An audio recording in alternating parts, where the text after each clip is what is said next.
I love you, Be. This for you. Happy 9th monthsary. I love you so much.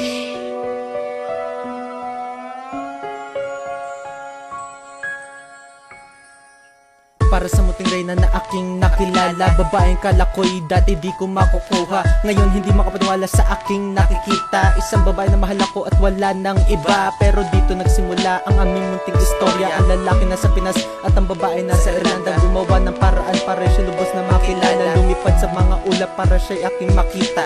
Hindi ako nagsisi sa aking mga plinano, dahil nung nakita kita para lang akong nanalo. Sa bingo at sa loto pinaghalo-halo mga premyo. Tinalo ko pa ang mga milyonaryo. Ang babaeng maganda at mapagmahal niyang puso. Sa kanya ko'y nahulog at ako'y sinalo. Kaya pasalamat ako dahil siya ay nandito.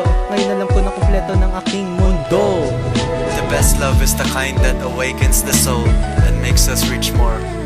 That plants a fire in our hearts and brings peace to our minds. And that's what you've given me, and that's what I hope to give it to you forever. I love you, Be.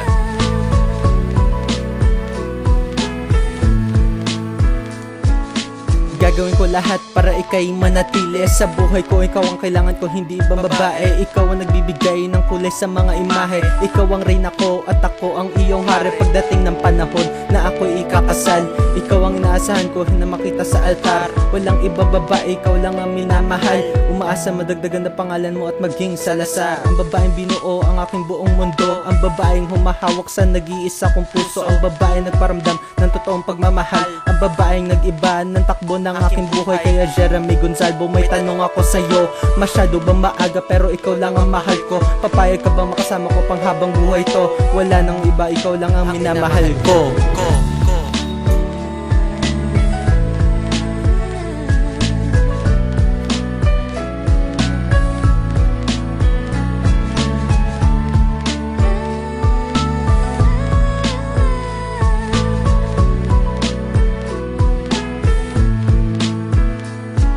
Knock knock, who's there? Jeremy. Jeremy who? Jeremy, I love you.